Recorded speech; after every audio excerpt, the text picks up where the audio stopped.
Welcome to week 6 of SPED 205 as we continue to explore issues in special education. We're shifting our attention to take a look at accountability. By the end of this week's unit readings and this video lecture session, you should be able to evaluate the education system in relation to expected outcomes for all students. Explain why concessions are necessary for students with special needs. Explore the challenges that lead to problems with smooth transition at various educational levels in the workplace. And propose resolutions and recommendations for the challenges in providing appropriate instruction.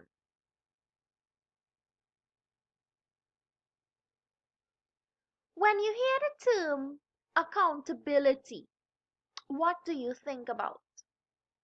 What comes to mind? Well, the word accountability refers to assuming responsibility for someone or something, and it usually goes hand in hand with giving an account for or an explanation as to why things turned out the way they did. Academic accountability refers to the emphasis from society, government, and academia that education should lead to beneficial outcomes and learning that can be measured. And that's according to Howell and others, 2003. We're talking about issues in special education and proposing that accountability is an issue.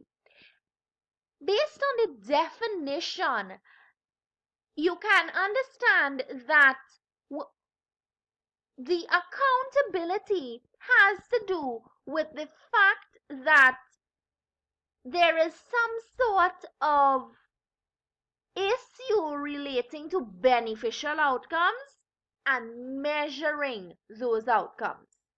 The most commonly considered definition of accountability involves using administrative database mechanisms which are aimed at increasing student achievement.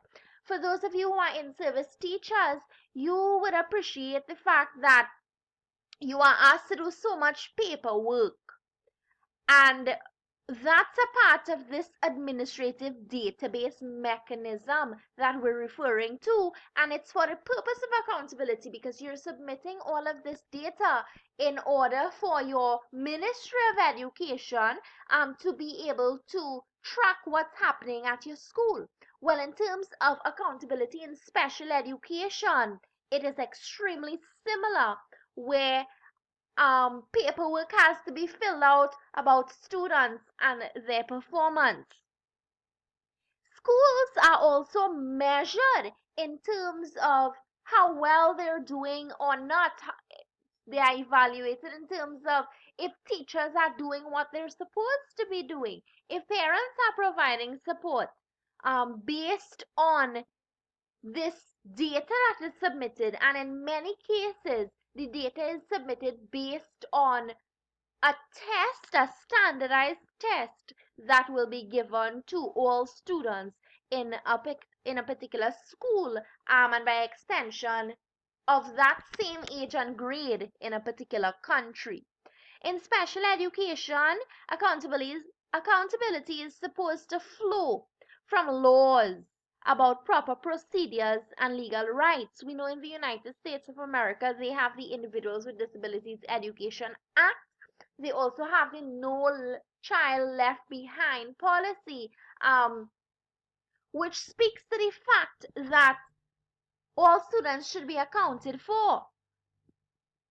I know in the Caribbean, our laws are far and few, and while each country is governed by the Education Act, there are many instances where the act does not allow for proper accountability. And as we study issues in special education, that's something that you're encouraged to do. Get the Education Act for Antigua and Barbuda and read it in detail, so that you would be able to see based on it if there are any laws that are specific to accountability.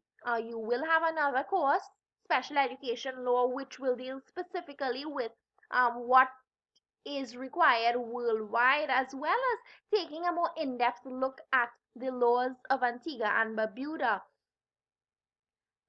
But for now, your understanding should be that accountability is supposed to flow from the laws that are set out.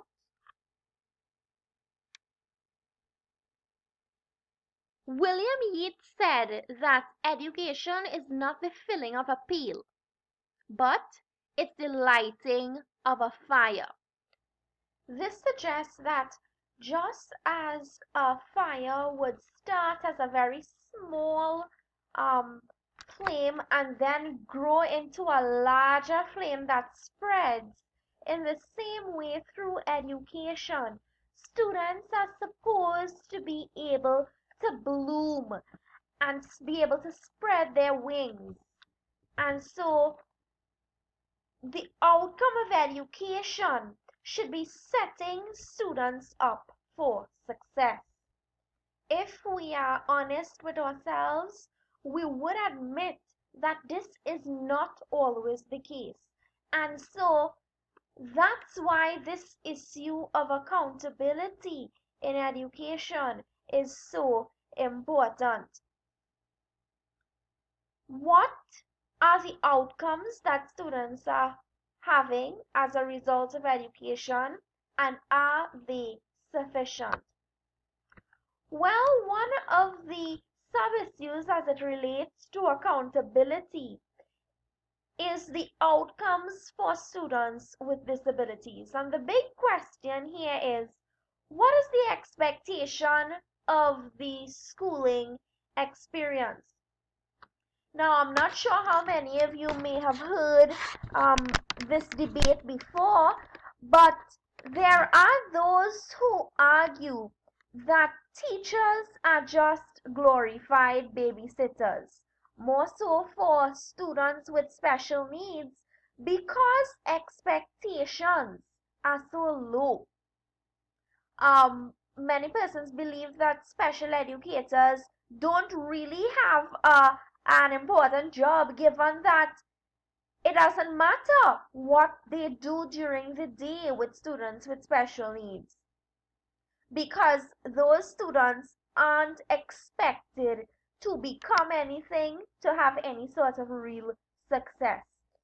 That gives rise to the question of, well, what is the school's stance on it, and which model is the school adopting for the delivery of education? Is it the support model, where the student is in the inclusive setting, or even a segregated special education setting, but the regular curriculum is being run and supports are given so that the student would be able to participate and be held accountable to those standards of the general ed curriculum? Or is it a content model that is being adopted, where students are held to the expectation of achieving the objectives as laid out in the individualized education plan?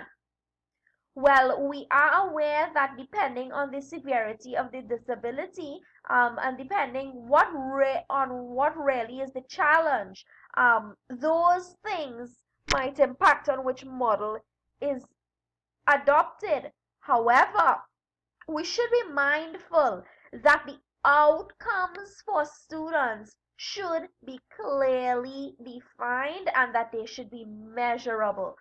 The focus of the schooling experience should be on meeting the needs of the learners more than anything else, because the real outcome of education for students with special needs should be independent living, meaning that students are able to leave the schooling experience and move on to lead a functional life.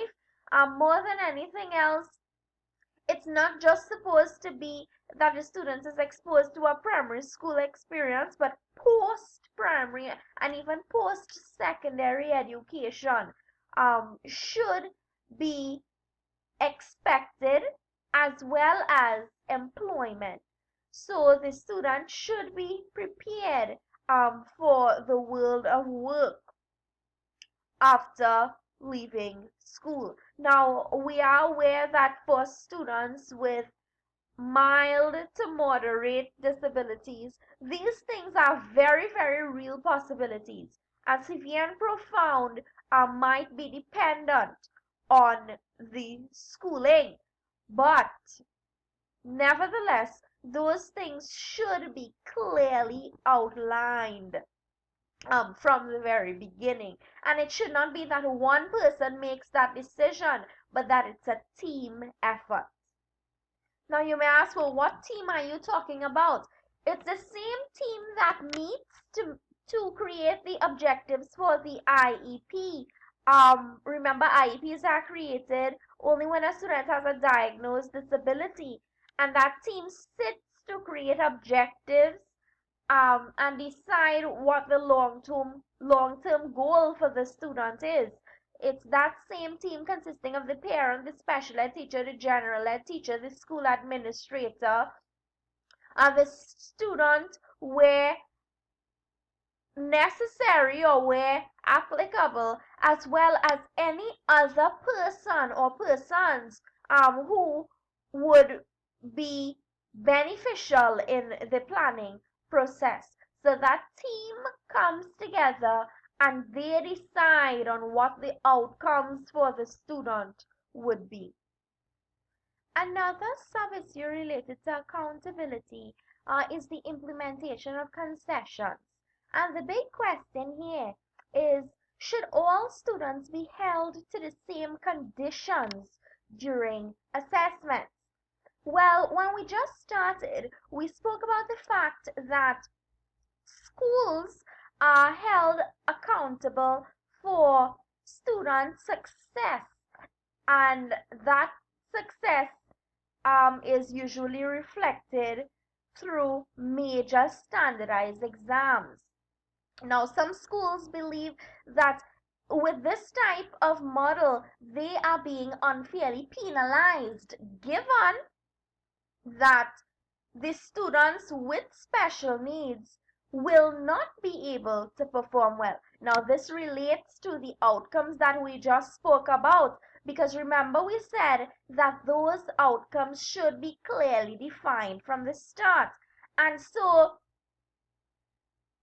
while some persons may believe that schools should not be held accountable,